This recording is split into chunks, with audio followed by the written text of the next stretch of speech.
আজকে হচ্ছে সোমবার, সকালবেলায় সব কিছু কাজকর্ম সেরে রান্নাঘরে চলে এসেছি। প্রথমেই দেবো বাবুকে একটু ছাতু শরবত, ভিজানো বাদাম, আর তার সঙ্গে একটুখানি ওই পিনাট আর সব রকম মিক্স করে একটুখানি ওই চকোস চিপস এনেছিল, মানে ওই চকোস এনেছিল, সেইটি ওর খুব পছন্দ, ওইটাই ওকে দিচ্ছি, কারণ ওটাও খেয়ে পড়তে যাবে, টিউশনি যাচ্ছে এখন। আজকে সোমবার যেহেতু টিউশনি আছে, আগের সপ্তাহে দু একটা টিউশনি বন্ধ গিয়েছিলো, শরীরটা একটু খারাপ ছিল বলে। চোখটা দেখিয়ে এসেছি, চশমাটা বলেছে খুব তাড়াতাড়ি দিয়ে দেবে, দু একদিনের মধ্যে ওর বাবাটা চলে যাবে। তারপর এদিকে আমি রান্না ভাতটা সব চাপিয়ে দিয়েছি। রান্নাটা মোটামুটি মাঝের দিকে চলছে, অনেকটা সকালে উঠতে হয়েছে, যেহেতু বাবুর বাবার আজকে স্কুল আছে। বাবুর তো স্কুল নেই, বাবুর পরের সোমবার থেকে খুলবে। ও বাবুর বাবা দুজনেই চলে গেল, বাবুকে পৌঁছাতে গেলে একবারে বাজার টাজার করে নিয়ে আসবে বললো। তার আগে বাবুর বাবাকেও ছাতুর শরবত, চা সব দেওয়া হয়ে গেছে। আমি চিয়া সিডের জলটাও সকালবেলায় খেয়ে নিয়েছি, এখন ছাতুর শরবতটা খেয়ে নিলাম। আর এদিকে রান্নাটা মোটামুটি শেষের দিকে চলছে। ঝিঙে আলু পোস্ত চলছে। ঝিঙে আলু পোস্তটা যেহেতু বাবুর বাবা খেতে খুব ভালোবাসে, আমার বাড়িতে লাউ, ঝিঙে এগুলো দেখবে প্রায় প্রত্যেক দিনই হয়, কারণ এইগুলো জিনিসগুলো বাবুর বাবা পছন্দ করে। বাবু লাউটা পছন্দ করে, ঝিঙেটা খুব একটা বেশি পছন্দ করে না।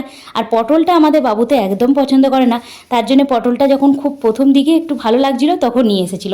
তাছাড়া পটলটা আমাদের বাড়িতে খুব একটা সবাই পছন্দ করে না। বাবুর বাবা পছন্দ করে, তবে খুব একটা বেশি তা না। তবে ঝিঙে পোস্তটা খুব বেশি পছন্দ করে, ঝিঙে আলু পোস্ত। আলুটা একটু বেশি করে দিতে হয়, কারণ বাবু আর আমি ভালোবাসি বলে। কারণ বাবু আর আমি ঝিঙে একদম পছন্দ করি না, তার জন্যই আমাদেরকে একটুখানি ঝিঙেটার কম, মানে কম দিয়ে আলুটাকে বেশি দিতে হয়। ওপর থেকে একটুখানি সর্ষের তেল দিলাম, পোস্তটা আগেই বেটে রেখে দিয়েছিলাম। মোটামুটি রান্নাটা শেষের দিকেই হয়ে গেছে। এরপর টিফিনটা বানাবো বাবুর বাবার, তারপরে আবার খেতে দেবো। তা করতে করতে বাবু চলে আসবে। বাবু আসবে যখন 8:45, তারপরেই এসে ওর বাবা ড্রেস পরে তারপরে রেডি হবে। এই রান্না করতে নিতে আমার প্রায় 8:30 9টা বেজে যায়।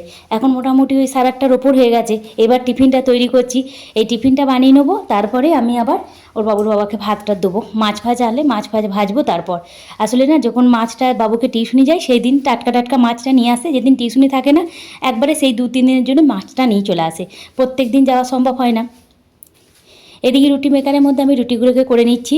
আর আজকে একটু বেশি করে রুটিটা করবো, কারণ বাবুকে বলেছি জলখাবারের রুটি দেবো, বলে হ্যাঁ তাহলে তাই দিয়ে দাও।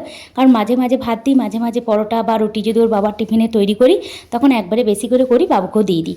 ও জলখাবারের রুটি পরোটা এইসবগুলো খেতে খারাপ পছন্দ অপছন্দ করে তা বলবো না, পছন্দই করে। তার জন্য একবারে বেশি করে রুটিগুলো তৈরি করে নিচ্ছি। যা গরম দিয়েছে সকালবেলা থেকে, মনে হচ্ছে না শুধু জল খেয়ে থাকি, শরবত খেয়ে থাকি। এতটুকু মনে যাচ্ছে না সলিড কিছু খাবার খাই। চা তো খেতে ইচ্ছাই করছে না। আমি গ্রীষ্মকাল ভোর একটুখানিও চা খাই না, শীতকালে খাই র চা, তাও চিনি ছাড়া। র চাটাই আমার পছন্দের, দুধ চা তো কোনোদিনই পছন্দ করি না, তাও হাফ কাপের বেশি আমি চায়ের ভক্ত নয়। তবে হ্যাঁ, কোল্ড কফিটা পছন্দ করি, তবে কফি বলতে গরম কফিটা খুব একটা বেশি পছন্দ করি না, তবে কোল্ড কফিটা ভালো লাগে। এইটাই হচ্ছে আমার মানে খাওয়া দাওয়া। আমি অত বেশি হাই বেশি পছন্দ করি না। চা, তারপর বিরিয়ানি, যেমন তোমরা হয়তো রেখে যাবো অনেকে যে বিরিয়ানি পছন্দ করো না দিদি। সত্যি কথা বলতে আমি বিরিয়ানি একদম পছন্দ করি না। বিরিয়ানি আমার দ্বারা খাওয়া একদম সম্ভব হয় না, মানে ওই ফ্লেভারটা খুব উগ্র লাগে নাকে। তার পোলাওটা পছন্দ করি, ফ্রায়েড রাইস পছন্দ করি, কিন্তু বিরিয়ানি একদম পছন্দ করি না। এই করতে করতে বাবুর বাবার টিফিন রেডি হয়ে গেছে। 3টে পরোটা দিয়ে দিলাম, পরোটা বলছি, রুটিগুলোকে 3টে দিয়ে দিলাম, একটু র্যাপ করে দিলাম যাতে নরম থাকে। এরপর আমি দিয়ে দিচ্ছি ঝিঙে আলু পোস্ত। ঝিঙে আলু পোস্তটা ওর বাবা রুটির সঙ্গেও খেতে পছন্দ করে, ভাতের সঙ্গেও। আমি যেদিন পোস্ত করি সেদিন আর ভাতের সঙ্গে ঠাকাই না, আলাদা করে করি।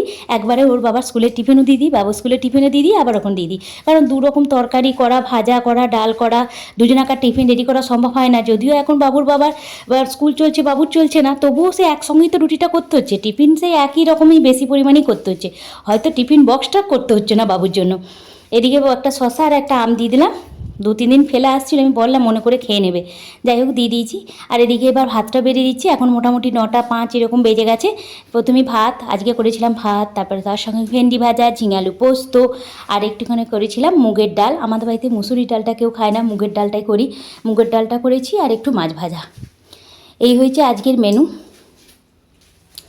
তার বেশি আর কিছু করতে পারিনি বলতে, টিফিনটাও করতে হলো তো। আর এই বাটা মাছ ভাজাটা ওরা খুব পছন্দ করে, বাটা কিংবা মোরলা মাছ এগুলোই হয় বেশিরভাগ। আর একটু আম দিয়ে দিলাম, ব্যাস আজকের মতো ওদের ব্রেকফাস্ট। ওদের বলতে বাবুর বাবার স্কুল যাওয়ার আগের ভাত। মোটামুটি কটা বাজছে তোমাদের দেখা দ্বারা, মোটামুটি হ্যাঁ 9টা বেজে গেছে। এবার 9:30 বাজছে, বাবুর বাবা বেরিয়ে যাচ্ছে আজকে। তাহলে এরপর বাবুর বাবা বেরিয়ে যাবে, তারপর যেটুকু কাজকর্ম আছে সেরে নেবো, কারণ বাবু এখন পড়তে বসেছে। এরপর বাবুকে গিয়ে খেতে দেবো, বাবু খাবে, তারপরও ধোয়াধুয়ি, রান্নাঘর পরিষ্কার, অনেক কাজ থাকে জানো তো। মনে হয় স্কুলের ভাতটুকু রান্না করলে সারাদিনে কাজ শেষ, তা নয়, অনেক কাজ থাকে। এরপর দেখো ওর বাবা চলে যাওয়ার পর এখন মোটামুটি বিকাল 5:30 বাজছে। ওর বাবা স্কুল থেকে চলে এসেছে, এসে একটুখানি ওই কোল্ড কফি বানিয়ে নিয়েছি তিনজনের জন্য। তিনটে একটা চিড়ে ভাজার প্যাকেট নিয়ে এসেছিলো। মাঝে মাঝে আমি এয়ার ফ্রায়ারেও চিড়েটা ভেজে নিই, তবে চিড়ে ভাজা প্যাকেটটার মাঝে মাঝে ওর বাবা নিয়ে আসে। ফোনে বলে দিয়েছিল, বাবা আমার জন্য একটু চিড়ে ভাজা নিয়ে আসবে, একটা চিপস। আর লেজটা খুব কমই খাই, তাই মাঝে মাঝে একবার দুবার খাই, কুরকুরে টুরকুরে খায় না। ওই লেজটা মাঝে মাঝে দিই, মাঝে মাঝে দু একবার, মানে হয়তো মাসে একবারও খায় না। দিয়ে ওই একটু নিয়ে সন্ধ্যেবেলাতে তিনজনা মিলে একটুখানি বসেছি। বাবু ওইদিকে বই ল্যাপটপ সব নিয়েই বসেছি, পড়াশোনা নিয়েই বসে আছে, কারণ স্কুল খুললি ওর পরীক্ষা।